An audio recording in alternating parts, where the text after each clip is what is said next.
저는 이제 정신과 의사 중에서도 특히 부모 상담을 많이 하는 편인데 똑같아요. 부모가 아이를 바라보는 관점이랑 집사님이 고양이를 바라보는 관점, 당연히 붙어있고 싶고 항상 안고 있고 싶고 정서적인 만족감 너무 좋은데 이것만이 나의 행복은 절대로 아니라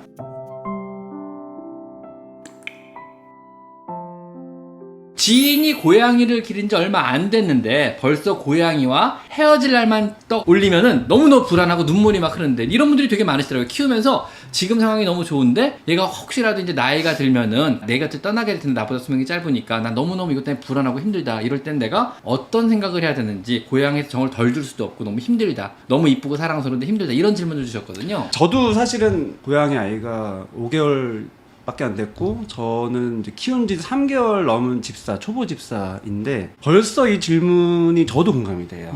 처음 며칠 지나니까 바로 벌써부터 떨어질 게 이제 우려될 정도로, 예전에는 제가 상담하면서 이제 간접적으로 경험했던 게 이런 마음이구나, 이거를 이제 경험했는데, 제가 이제 드리고 싶은 말씀은 당연히 집사로서 고양이와 애착이 형성되고 유대감이 이제 깊게 형성되고 정서적 만족감 너무너무 좋죠. 연결되는 느낌, 사랑받는 느낌 너무 좋은데 사람마다 좀 달라요. 이런 경험을 누구나 하지만 정도가 항상 정도가 중요하거든요. 정도가 너무 지나쳐서 내가 오히려 지금 나의 일상에 지장이 될 정도, 내가 뭐 직장도 못 갈 정도, 또는 학생인데 공부도 못할 정도, 그 다음에 대인관계 친구 다 끊게 되는 정도로 내가 너무 이게 불안하고 그래서 최대한 고양이랑 좀 같이 있어야 될 것 같은데 그 압박감이 너무 크고 너무 불안하면 그 정도로 이제 좀 구분을 할 수가 있어요. 네. 이런 마음은 누구나 다 갖고 있는데 애착의 대상이 생기는 거니까 뭐 잊어버릴까봐, 다칠까봐, 아플까봐, 없어질까봐 갖고 있는데 그 정도가 뭐 예를 들면 질병으로 구분해야 될 정도냐,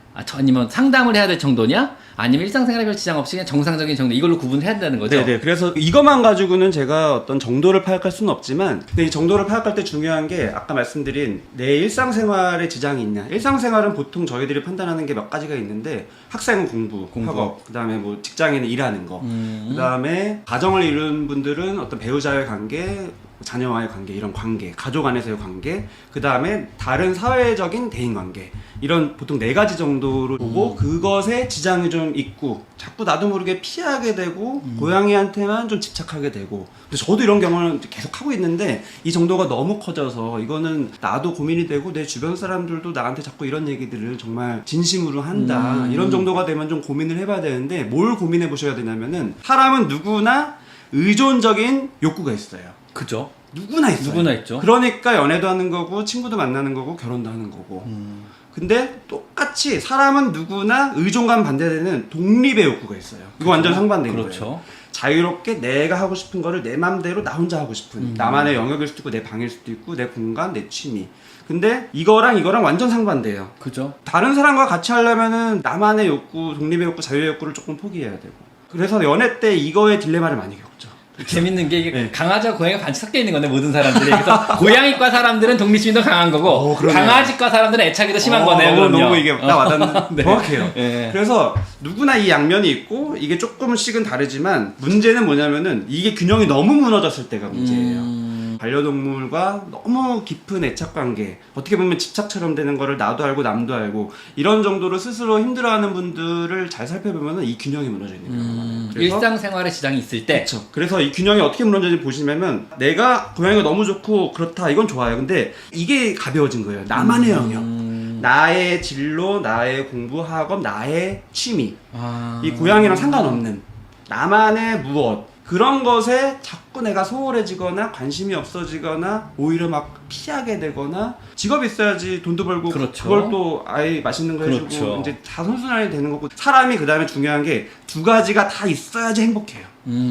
유대감만 있다고 행복하지 않고 결국에는 내가 뭔가 공허함이 찾아와요. 공허함이라는 거는 나 혼자 있다고 해서 찾아오는 게 아니고 뭐 같이 있다고 해서 없어지는 게 아니라 균형이 무너졌을 때 찾아와요. 그래서 어떤 분은 분명히 내 옆에 내가 사랑하는 뭐, 그게 저는 이제 정신과 의사 중에서도 특히 부모 상담을 많이 하는 편인데 똑같아요.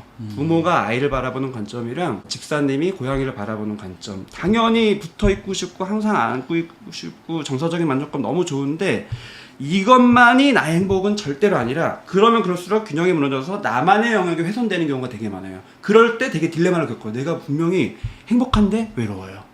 같이 있는데 외로워요. 이거를 바라보실 때 지금 내가 고양이를 얼마나 사랑하냐 이런 관점에서 보시지 마시고 나만의 영역이 지금 있냐 없냐, 내가 이것에 대한 관심이 너무 줄진 않았냐. 이게 쉽게 말하면, 다른 말로 말하면 정체성이에요. 우리는 집사라는 정체성이 있지만 집사라는 정체성은 정말 근본적인 정체성의 영역 중에서 절반밖에 안 돼요. 정체성이라고 하면은 보통 사람들이 생각하는 게 뭐, 정체성이 뭐세요? 저의 전 네, 수의사죠. 수의사죠. 직업을 많이 생각하고, 그죠. 그 다음에 뭐 고양이 키우면 집사, 그렇죠. 그 다음에 뭐 가족, 뭐 누구 아빠, 그런 식으로 생각하는데, 이거는 다 나머지 절반 정체성밖에 안 되고, 진짜 중요한 절반 정체성은 아까 말씀드린 나만의 영역, 그냥 내가 누구냐, 나의 역할이나 직업과 상관없이 그냥 나는 뭘 좋아하는 사람이냐, 나의 취미나 뭐 나의 성향이나 나의 스타일은 뭐냐라는 그 영역이 훼손되기 시작하면은 결국에는 마음이 되게 불행해지고요. 내가 누구냐를 잃어버리면 자신을 잃으면 큰일 나는 거죠. 네. 근데 고양이라는 존재 너무 사랑스럽고 너무 예쁘고 정말 저도 계속 보고 있고 싶고 하루 종일 직장도 가기 싫고 계속 같이 있고 이러고 싶어요. 아직은 초보여서 그런지 앞으로도 계속 그럴 것 같긴 한데, 근데 중요한 거는 그게 문제가 아니라 이 부분이 훼손되는 거를 그렇죠. 꼭 보셔야 되는 거예요. 근데 이게 부모님들도 똑같아요. 아이를 너무 사랑하고 나는 아이 키우는 게 나의 어떤 사명이고 인생 목적이에요. 그러면 모든 거 뭐 이러면은. 근데 그런 사람은 없어요. 내가 아이 엄마나 아이 아빠라는 그 정체성 빼고 나만의 정체성이 꼭 있어야 돼요.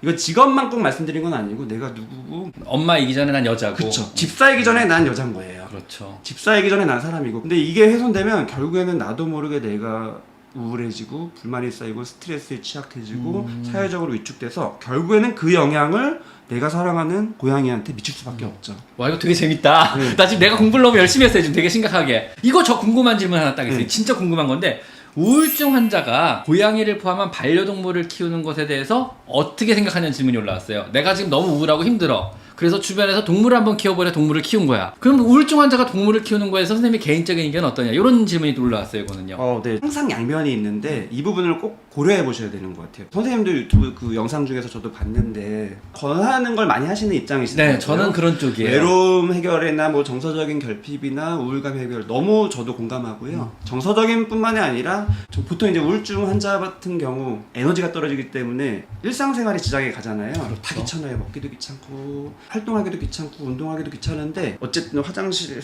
파야 되고, 그러니까 뭔가 의무가 생기니까. 의무가 생기고 루틴이 생기는 네, 거예요. 이 루틴이 루틴이 되게 중요하거든요. 근데 우울증에서 악화되는 가장 중요한 이유가 루틴이 무너지는 거예요. 아, 루틴은 헬창한테만 중요한 게 아니군요. 사람한테 정말 중요하죠. 그래서 직장 다니시는 분들이 보통은 우울증이나 힘들어지시면 직장을 그만둬야 되는 거 아닌가 이 고민 먼저 하시는데, 보통은 전문가로서 가장 먼저 권유드리는 거는 가급적 원래 하던 거 유지하면서 치료를 동반하는 걸 보통 권유드려요. 왜냐면 깨지면 안 된다. 루틴이 깨지면 거기서부터 이제 에너지가 점점 빠지거든요. 학생도 학교를 안 가고 치료에 전념하고 싶어 하는 분들이 많아요. 근데 그게 잠깐 좋을 것 같지만 결국에는 루틴이 깨지기 때문에 힘들어지고, 그래서 내 루틴을 이어준다는 측면에서 분명히 도움되는 게 있어요.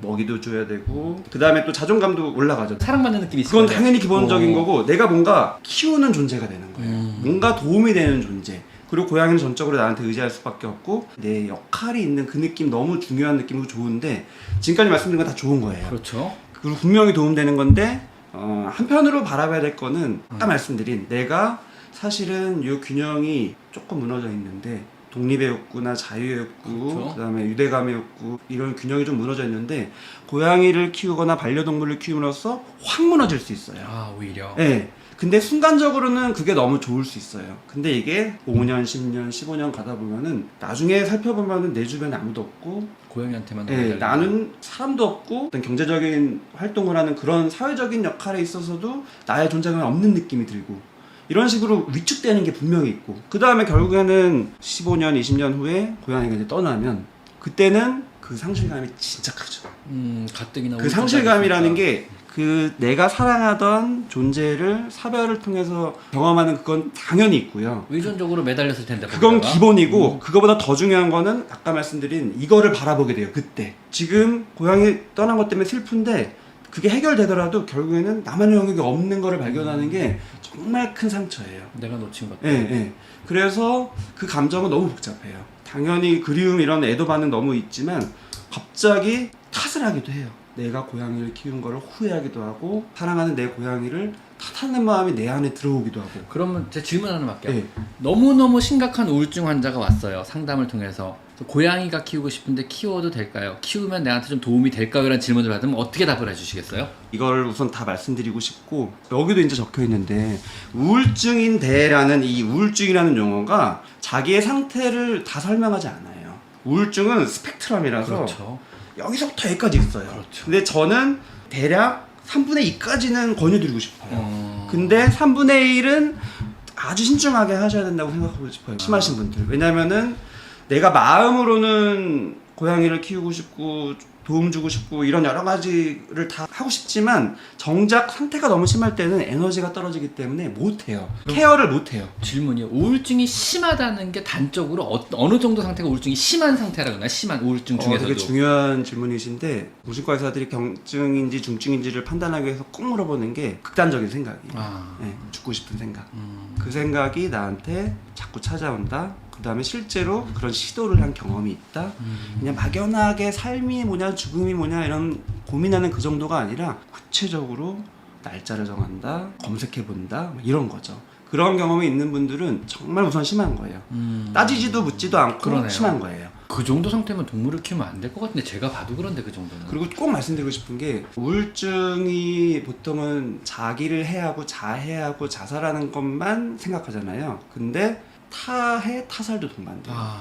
그럴 수 있죠. 그게 네. 뭐냐면은 자기의 주변 정말 자기가 사랑하는 그 사람을 같이 자기랑 묶어서 그 행위를 해요. 그래서 보통은 동일시하는군요. 네, 그래서 이제 육아우울증이 심한 분들이 아이를 이제 같이 하는 거죠. 똑같아요, 동물도. 그러네요. 네. 심하다 그러면은 어차피 동물을 키우는 게 도움도 안 되고 생각이 어떻게 흘러가냐면은 사랑하는 우리 아이는 내가 없으면은 힘들어지기 때문에 그냥 같이 없어지는 게 아이를 위해서 좋아. 이런 완전 식으로. 자기중심적 사고네. 네, 진짜. 네. 근데 완전 그거는 자기중심적 옆에서 사고예요. 그런 식으로 말해봤자 안 들려요. 안 들리죠. 생각이 너무 한쪽으로 치우친 상태가 되는 거 역시도 우울증의 증상이기 때문에. 그거는 뭐 약을 써서 정상으로 돌려놓자는 뭐 누구도 뭐 얘기를 해도 안 들어올 것 같아요. 그쵸. 이게 심하냐 안 심하냐를 따질 때 아까 말씀드린 그 극단적인 생각도 있지만 잠이 안 온다. 그 다음에 먹는 거에 문제가 있어서 체중이 너무 변하다. 이 두 가지를 꼭 체크해요.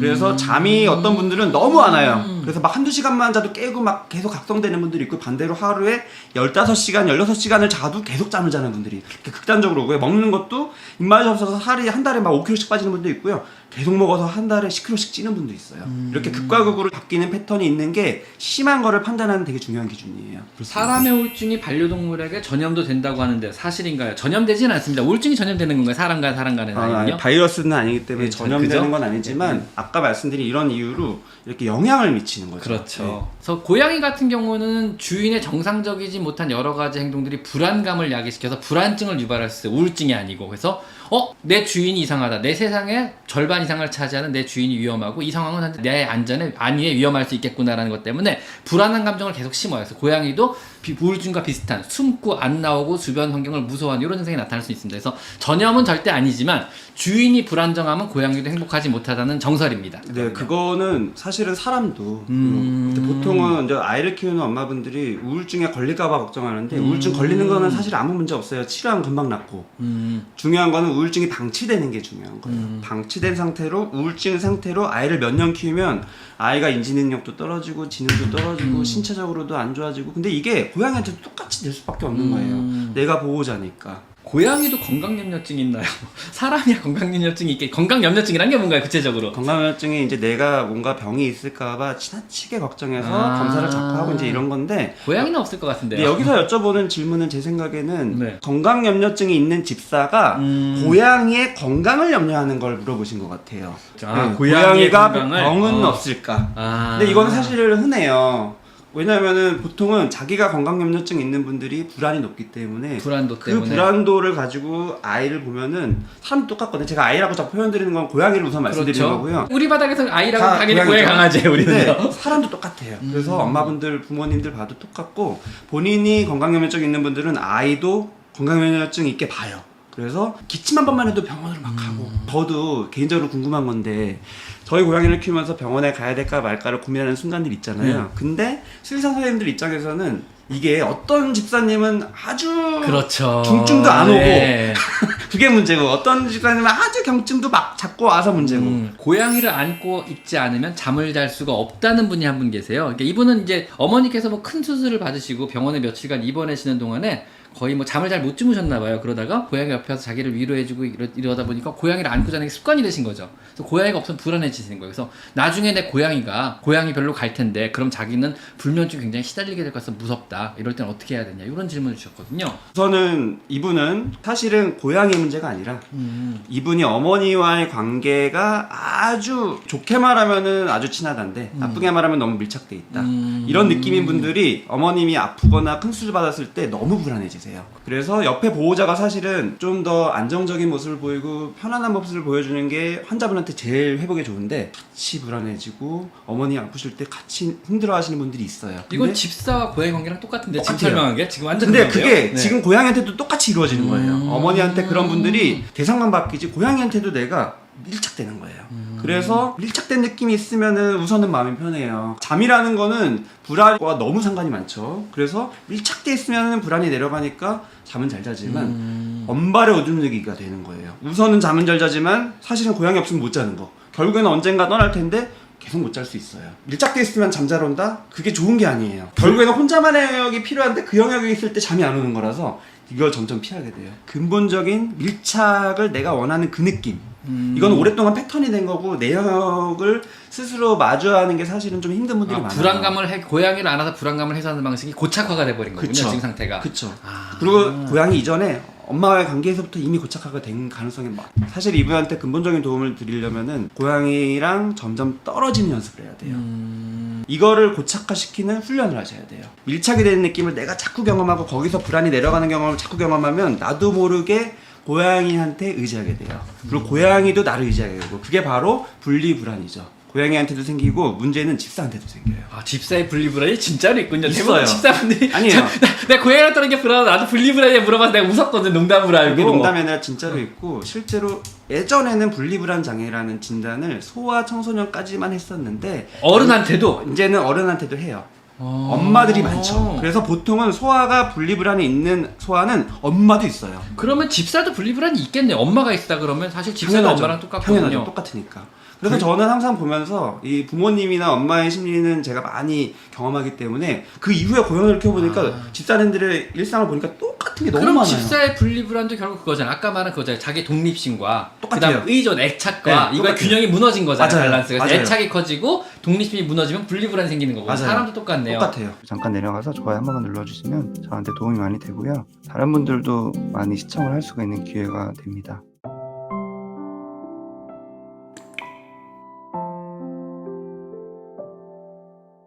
똑같네요. 똑같아요.